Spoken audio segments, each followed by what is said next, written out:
Metro train project ఊపందుకుంది. Unified metropolitan development authority ఏర్పాటు చేస్తూ ఉత్తర్వులు జారీ అయ్యాయి. ఎలివేటెడ్ కారిడార్స్ గా మెట్రో ప్రణాళికలు రూపొందించగా తొలి విడత డిపిఆర్ కు ఆమోదం లభించింది. కేంద్ర ప్రభుత్వం సహకారంతో వైజాగ్ మెట్రో ప్రాజెక్టు ఏర్పాటు అవుతూ ఉండగా సంప్రదింపుల కోసం యుఎంటీఏ కీలకం కానుంది. వైజాగ్ మెట్రోపై లేటెస్ట్ అప్డేట్స్ మా ప్రతినిధి రవిచంద్ర అందిస్తారు. నిర్మాణం దిశగా మరో అడుగు ముందుకు పడింది. ఇప్పటికే తొలి విడత డిపిఆర్లను రాష్ట్ర ప్రభుత్వం ఆమోదించగా ఇప్పుడు కీలకమైన యూనిఫైడ్ మెట్రోపాలిటన్ ట్రాన్స్పోర్ట్ అథారిటీని ఏర్పాటు చేస్తూ ఉత్తర్వులు జారీ అయ్యాయి.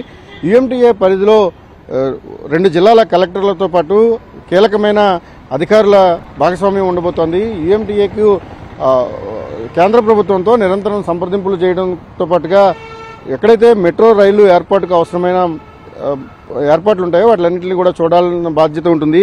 ఇప్పటివరకు మెట్రో రైలు నిర్మాణంలో యుఎంటీఏ అనేది చాలా కీలకమైంది. దీన్ని ఏర్పాటుకు ఇప్పుడు మార్గం సుగమం అవడంతో మెట్రో రైలు పనులు వేగవంతంగా చేయడానికి ఆస్కారం లభిస్తుంది.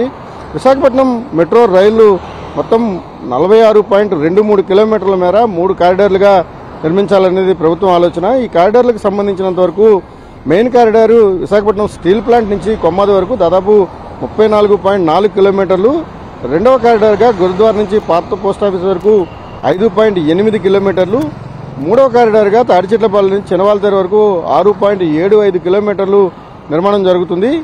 తొలి దశ నిర్మాణాల కోసం దాదాపుగా 11,498 కోట్ల రూపాయలను అంచనా వేస్తూ ఒక డిపిఆర్ను రూపొందించి ఇప్పటికే కేంద్ర ప్రభుత్వం ఆమోదం కోసం పంపించారు.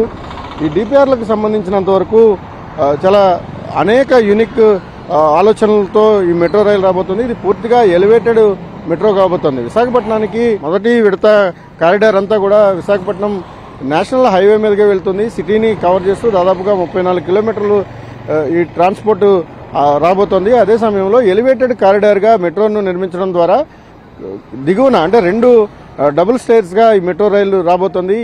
ఎలివేటెడ్ కారిడార్లో మెట్రో రైలు వెళ్తుంది, దాని కిందనే రోడ్ ట్రాన్స్పోర్ట్ కూడా ఉంటుంది.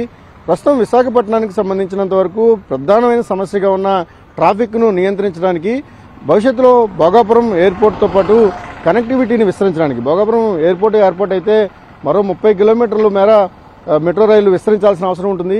2014లో రాష్ట్ర విభజన జరిగినప్పుడు మెట్రో రైలును కేంద్ర ప్రభుత్వం హామీ ఇచ్చింది. ఆ హామీని నెరవేర్చేందుకు అవసరమైన నిధులను సమకూర్చేందుకు కేంద్రం చొరవ తీసుకోవాలని రాష్ట్ర ప్రభుత్వం కోరుతున్న నేపథ్యంలో కేంద్ర ప్రభుత్వంతో నిరంతరం సంప్రదింపులు జరపడం కోసం మెట్రో రైలు ప్రత్యేకమైన అథారిటీ ఏర్పాటు అవడం అనేది చాలా కీలకంగా భావిస్తుంది. ఒకటి ఎగ్జిక్యూట్ చేయడానికి మెట్రో రైలు నిర్మాణానికి అవసరమైంది. ఇప్పటికే ఆంధ్రప్రదేశ్ మెట్రో రైలు కార్పొరేషన్ ఏర్పాటు ఉంది.